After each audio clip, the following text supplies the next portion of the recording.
bands where I used to go see them play, and I wanted to hear certain tunes, and I wanted to hear them exact. Yeah, but if same solo, everything. Yeah, everything. But if they did improvise, it was always a bonus. It was always like, wow, what was that? And where can I get a hold of it? You know, how can I learn that? You know, if they make something, if bands I used to go see used to make something sound more complicated than it really was, it used to blow me away. I used to think, oh, it's even more difficult to play than that. But that's a musician side talking. What bands would you be talking about here? Oh, yes, Jethro Tull, Pink Floyd. But Pink Floyd was different because they weren't, I don't think you really liked them as a technical band. They were just sort of a mood and a kind of a sound. But mostly, yes, Genesis, you know, Tull, Cream, you know, to go really way back, you know, Cream and the Who.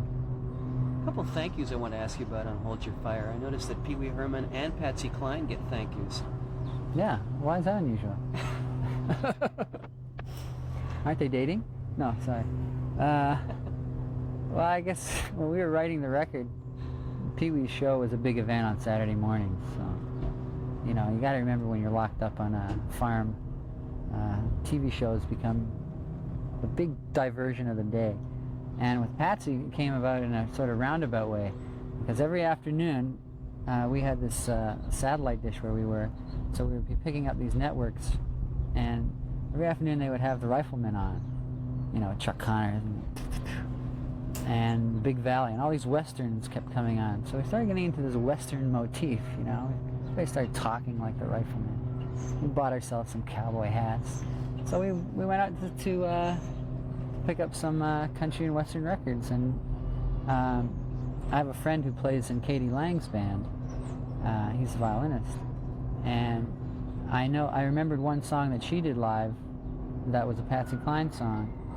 So when we were looking for these western records, her name sort of clicked with me. So we put it on, and we got really fond of it, and we were listening to it quite a lot. So that's why anything that influences us, even in the tiniest degree, even if it's purely entertainment while we're making a record, usually ends up in the credits somehow. That's fair enough. Have you gotten involved in home video at all? Have you ever fooled around with the little portable 8mm? No, I have a little beta cam, but that's just, you know, for home movies kind of a thing. I've never really gotten serious into it.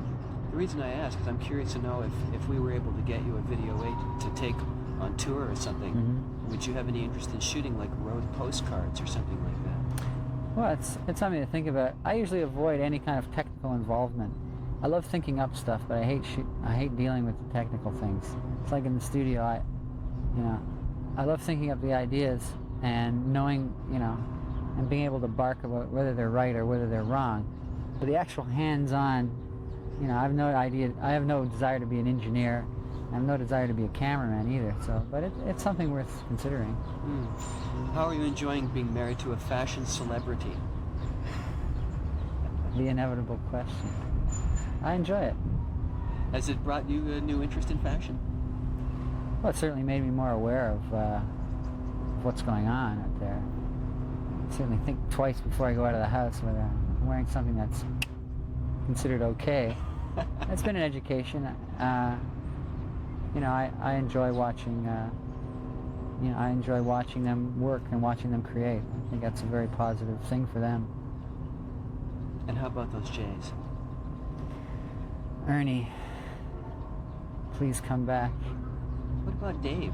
What do you think about the way Dave's season is going now?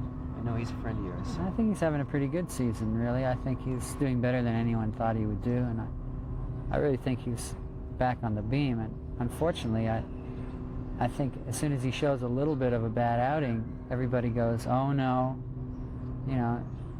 But I know his arm doesn't hurt, and he's got incredible stuff, you know, to get a little technical here in the baseball terminology. Oh, yeah, definitely. He's got good stuff still, but I think he'll be the first one to admit his control is a bit off, and that's what's hurting him.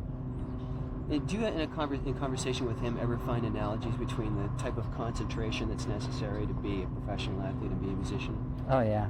I know through the craziness of my life, I've met a lot of athletes over the last few years. You know, my attraction to baseball and their attraction to music, you know. There's a number of ball players that I know, and it always comes back to that, you know. Very similar lives we lead, you know. The kind of concentration, the kind of live and die in front of the public, the kind of itinerant lifestyle that you have to lead, the being yanked out of your home life and thrown into a professional life that's separate yet not separate.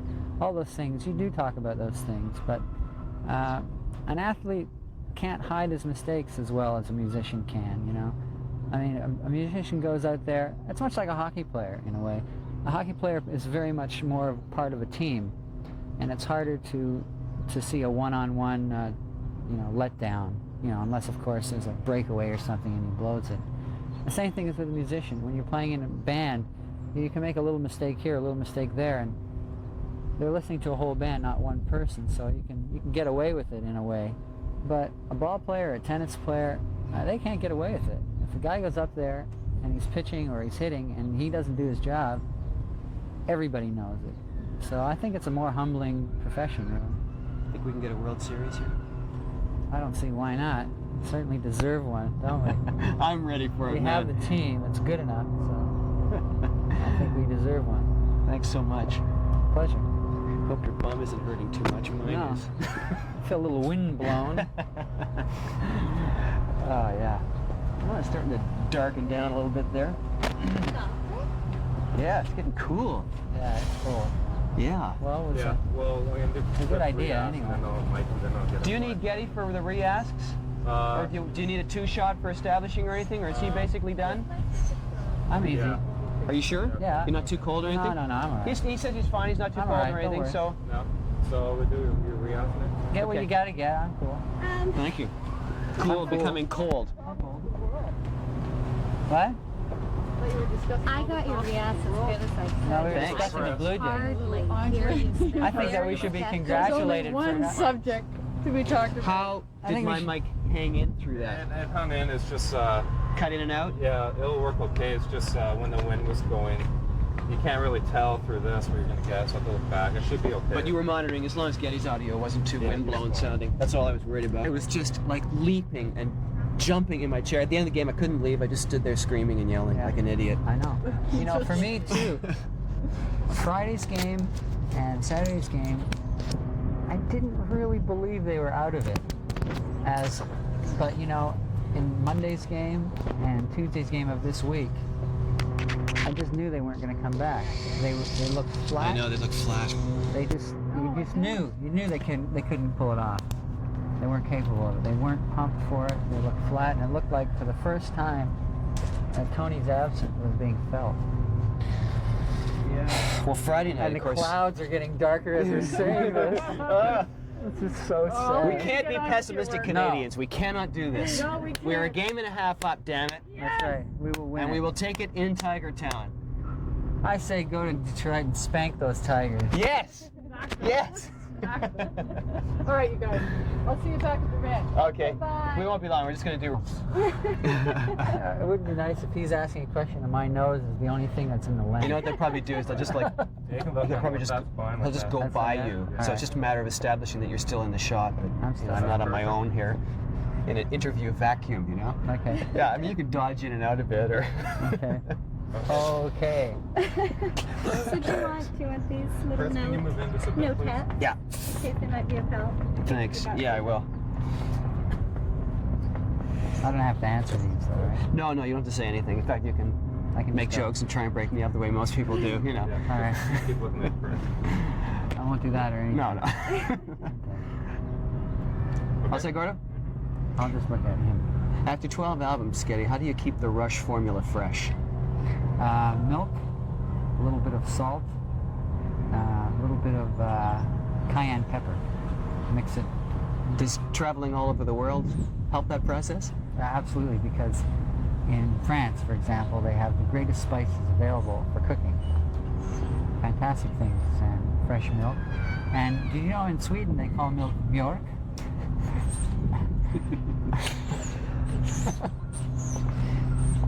When you three come back together after a time apart and leading your various separate lives, do you bring a whole new batch of influences in, films you've seen, records you've listened to, and do you get all excited about playing these for the other guys? We get excited, and we bring a whole batch of recipes, actually, of different foods around the world, that we've enjoyed, and we share them, and it's a real sort of cosmic experience. And ever since the harmonic convergence, I might say, it's been... Oh, never mind. Have you heard some records lately, things that have really excited you? Yeah. No, I haven't heard anything. That's sad.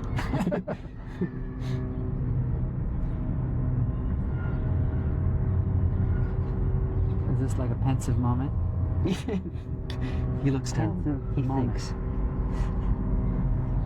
I'd like to congratulate you on your nomination to the education situation. Oh, being the minister. Yeah, Yeah. actually, I thought you were I Yeah, got nominated I heard for a about Juno, that. and I thought you were going to congratulate me for that. No, but- congratulations Oh, for that too. thank you very much. But being Minister of the Education Minister of is Education, far more I important was to really me. surprised, and I think you're the man for the job. Thank you very much. You're welcome. I know Neil is the designated lyricist in the band, but that you two confer on themes and things before he starts the album. What sort of things did you talk about before making this record? We talked about sex a lot, and we talked about barnyard animals, and those kind of really stimulating conversation topics. Now, I know on the last album, Power Windows, the theme was power. Is there a prevailing theme on the new album? Yes, the lack of power is what this album is concerned with. Not what to do with power, but how to get rid of it.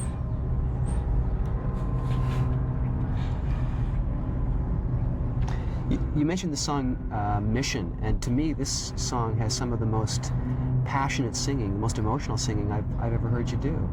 What did you draw on for that? Paper, canvas, those kind of things.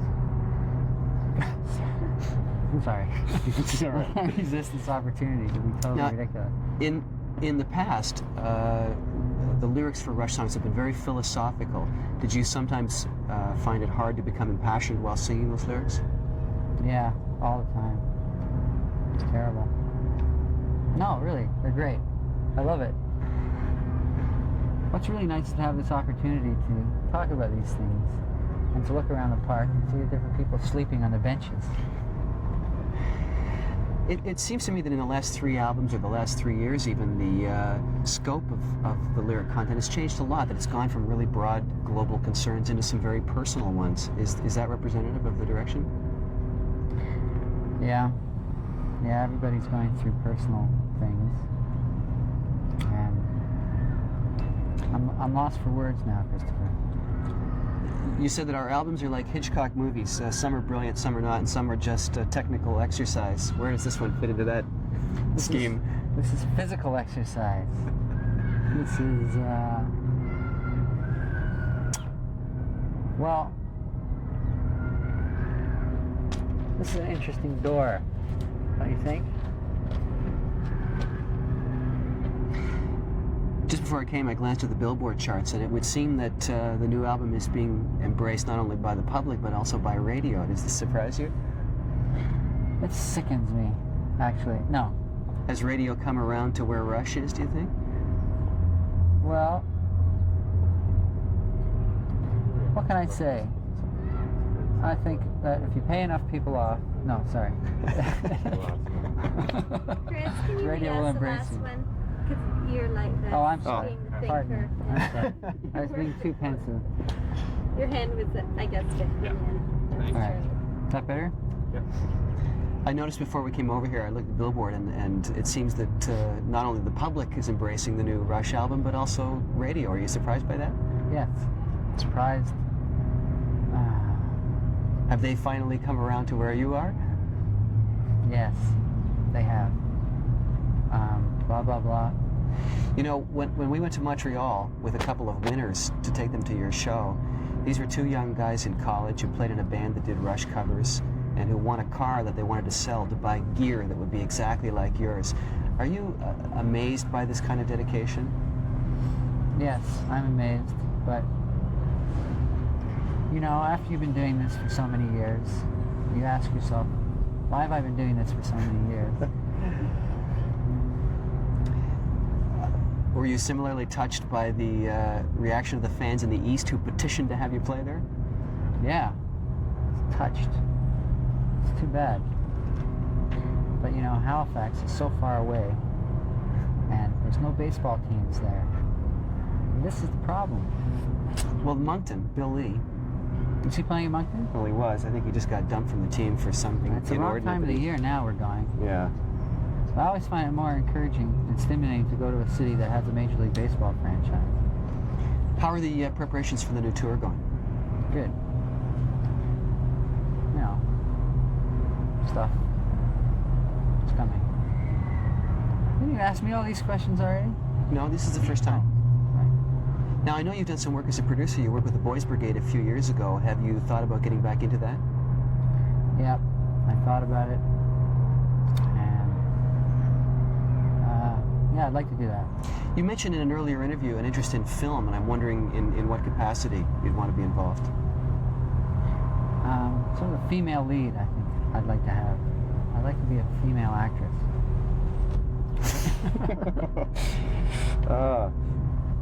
Rush are known for their high standards in the studio, on stage, and I presume that the same thing applies with videos. Who in the band gets most involved? I do, because I put up my hand first. That's the mistakes you make in this life. Christopher, don't ever put up your hand first. Can you tell us about working with Spig on the new Time Stand Still video? It's big new. He actually has a fantastic accent, you know. It's big new. And a very interesting thing happened. While we were making that video, by the end of the 3.5 days, everyone was speaking with a Polish accent. I swear. And even to him, he'd be going, "Well, Zbigniew, what is shot now?" And he wouldn't twinge. He wouldn't react to it. It was like, I don't think he was sure whether we were making fun of him or whether he just realized that everyone speaks like that. He didn't notice. That's funny. Quite a brilliant guy, actually. I want to talk about some of the older Rush videos, just see how you feel about them. I'm thinking of Body Electric. How do you feel about that one? Like this.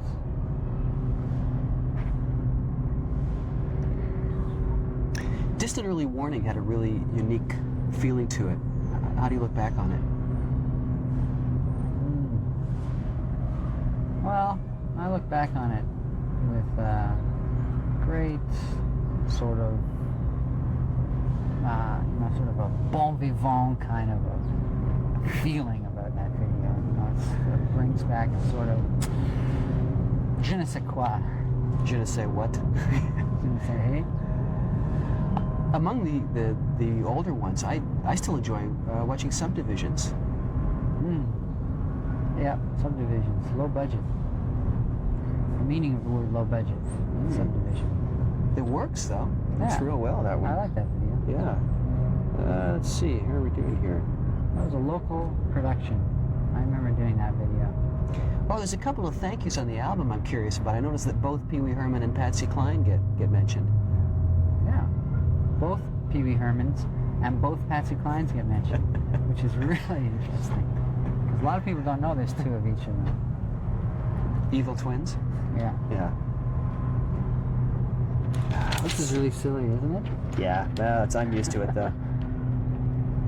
Let's see. Oh, almost there.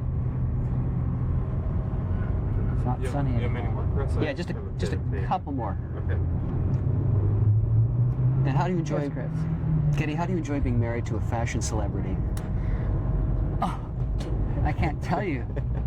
Let me tell you. It's introduced me to a whole new world of I don't know what. Has it influenced your own fashion sense?